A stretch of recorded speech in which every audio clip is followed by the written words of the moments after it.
Hi friends, welcome back to my channel. ఇవాళ వీడియోలో మనం సబ్సిడరీ బుక్స్కి సంబంధించి ఎంసీక్యూస్ గురించి డిస్కస్ చేసుకుందాం. అంటే సబ్సిడరీ బుక్స్ అంటే ఏం లేదండి, మన జనరల్ ట్రాన్సాక్షన్స్ ఉంటాయి కదా, అవన్నీ జనరల్ బుక్లో రికార్డ్ చేస్తాం కదా. సో ఒకవేళ మన బిజినెస్ కనుక పెద్దదైందనుకో, ఏదన్నా ఒక ట్రాన్సాక్షన్ ఎతకాలంటే మనకి చాలా కష్టంగా ఉంటుంది కదా.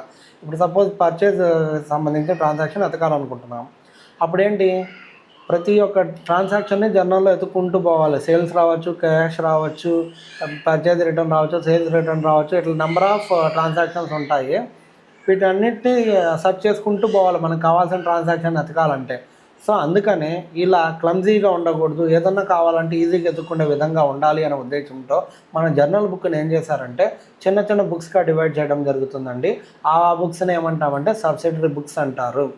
సో ఈ సబ్సిడరీ బుక్స్ని స్పెషల్ టైప్ ఆఫ్ బుక్స్ ఎందుకంటారంటే సిమిలర్ టైప్ ఆఫ్ ట్రాన్సాక్షన్స్ ఉంటాయి కదా, వాటి నుండి కూడా ఆ రెస్పెక్టివ్ సబ్సిడరీ బుక్లో రికార్డ్ చేయడం జరుగుతుంది కాబట్టి వీటిని స్పెషలైజ్డ్ బుక్స్ అంటారు. సోనా దానికే ఇక్కడ ఎగ్జాంపుల్ ఇచ్చాను. పర్చేజ్కి సంబంధించినవన్నీ పర్చేజ్ బుక్లో రాస్తాం. అదేం పర్చేజ్, క్రెడిట్ పర్చేజెస్ మాత్రమే. సేల్స్ బుక్లో ఏం రాస్తామంటే క్రెడిట్ సేల్స్ ఏమి వస్తాయి అట్లా.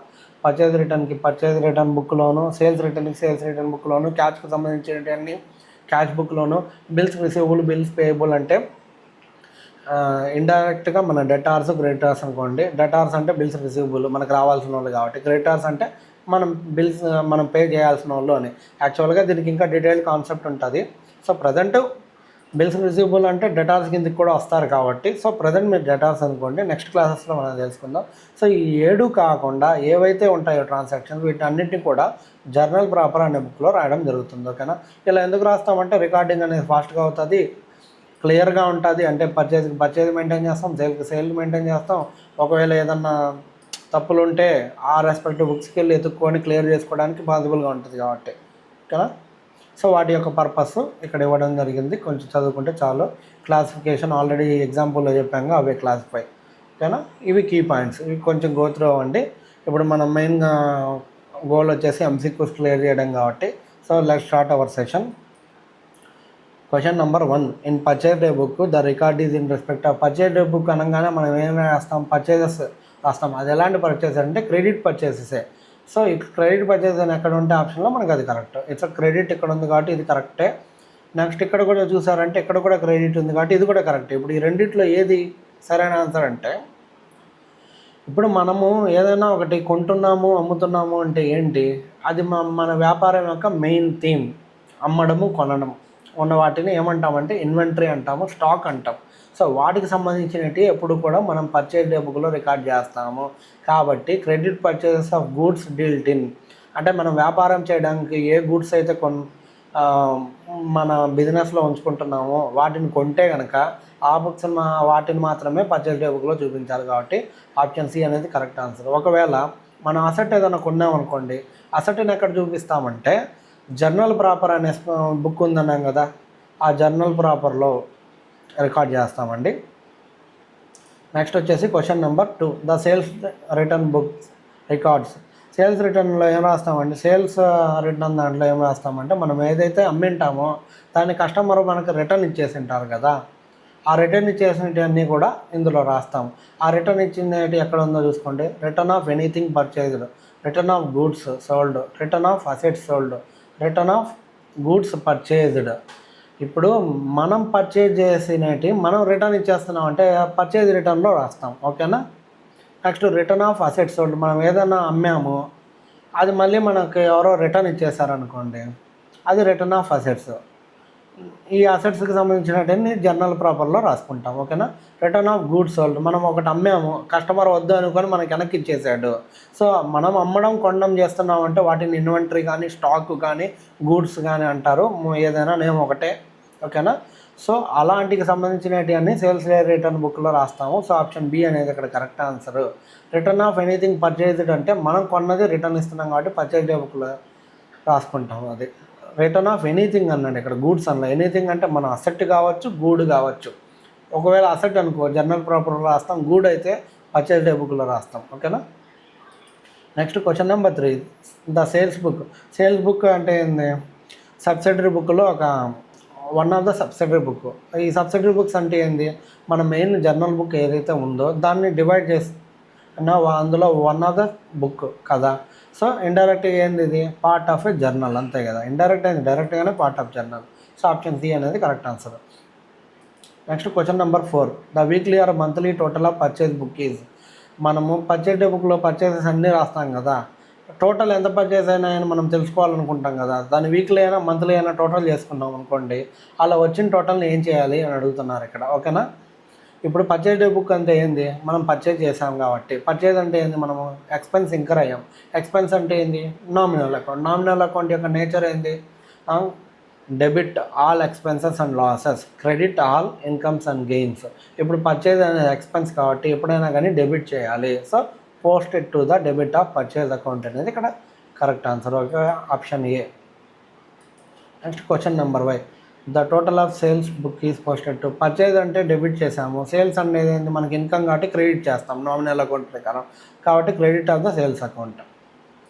Next question number 6, in which book of original entry will you record an allowance of 50 which was offered for an early payment of ₹1050. ఇప్పుడు మన కస్టమర్ ఏం చేశాడంటే 1100 ఇవ్వాలి, కానీ తను చెప్పిన డేట్ కంటే కూడా ముందే పే చేసేసాడు.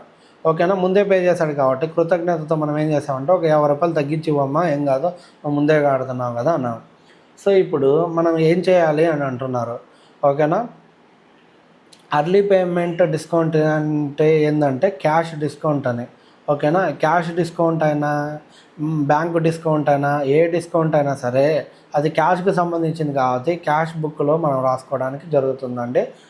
ఓకేనా, ఇక్కడ క్యాష్ ఇన్వాల్వ్ అయింది కాబట్టి క్యాష్ను single column cash book, 2 column cash book, 3 column cash books అని ఇట్లా క్యాష్ బుక్స్ టైప్స్ ఉంటాయి. ఇప్పుడు డిస్కౌంట్ అని వచ్చిందంటే అది 3 కాలం క్యాష్ బుక్ అని.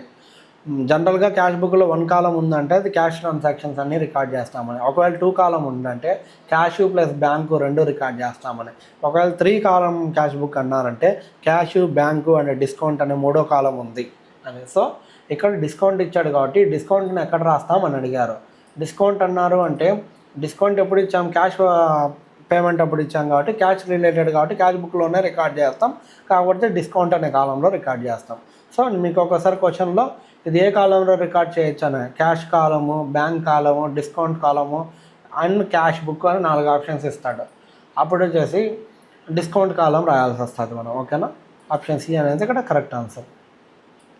Question number 7, a second hand motor car was purchased on credit from B brothers for 10,000 will be.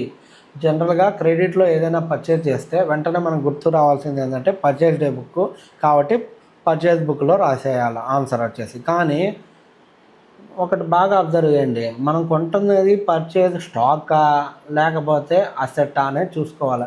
ఇప్పుడు ఇది మోటార్ కార్ కొంటున్నాడు అన్నాడు, ఇక్కడ ఆ బిజినెస్కి సంబంధించి ఏమి ఇవ్వాల. ఒకవేళ ఆ వ్యక్తి మోటార్ కార్ బిజినెస్ చేస్తున్న వ్యక్తి మోటార్ కార్ కొన్నాడు అనుకో, అది మోటార్ కార్ బిజినెస్ చేసేవాడికి అది స్టాకు, అప్పుడు దాన్ని ఏం చేయాలంటే పర్చేజ్ డే బుక్లో రాయాలి. కానీ ఇక్కడ ఏమీ చెప్పలేదంటే ఇది మోటార్ కారు అసెట్ అని. ఇక్కడ అసెట్స్ ఎప్పుడు కూడా క్రెడిట్లో కొంటే, క్రెడిట్లో కొన్నా క్యాష్లో కొన్నా యాక్చువల్గా అసెట్ కొంటున్నామంటే పర్చేజ్ డే బుక్లోని రాకూడదు. సో ఇప్పుడు అసెట్ కొన్నాడు కాబట్టి క్రెడిట్లో కొన్నాడు కాబట్టి జర్నల్ ప్రాపర్ అనే బుక్లో ఇవ్వాల్సి వస్తుంది. ఓకేనా, ఆప్షన్ సి అనేది ఇక్కడ correct answer. Question number 8, in which book of original entry you will record a bills receivable of 1000 which was received from a debtor in full settlement for a claim of 1100 is dishonoured. ఇప్పుడు మనకి ఎవరో customer 1100 ఇవ్వాలండి, వాడు ఏం చేశాడంటే ₹1000 మాత్రమే ఇచ్చాడు. So మిగిలినది ఏంటంటే డిసానర్ అయిపోయింది. డిసానర్ అయితే దాన్ని ఏం రాస్తాము, యాక్చువల్గా బిల్స్ రిసీవబుల్ని ఎప్పుడు కూడా ఏం రాస్తామంటే బిల్స్ రిసీవబుల్ అనే బుక్ ఉంటుంది మనకి, ఆ బుక్స్లో రాస్తాం. ఓకేనా, బిల్స్ రిసీవబుల్ అంటే ఏంది, మనకి ఏదైనా రావాల్సి ఉంటే దాన్ని బిల్స్ రిసీవబుల్లో రాస్తాం. ఒకవేళ డిసానర్ అయ్యి కదా, డిసానర్ అనేది ఏంటంటే స్పెషల్ ట్రాన్సాక్షన్, ఇది మన బిజినెస్లో రెగ్యులర్గా జరిగేది కాదు. ఇలా నాన్ రెగ్యులర్గా ఏదైనా జరుగుతుంటే వాటిని అన్నింటినీ కూడా జర్నల్ అప్పర్ అనే బుక్లో రాయాలి. దానికే ఇంకో నేమ్ వచ్చి జనరల్ జర్నల్ అని. ఓకేనా, సో ఆప్షన్ బి అనేది ఇక్కడ కరెక్ట్ ఆన్సర్.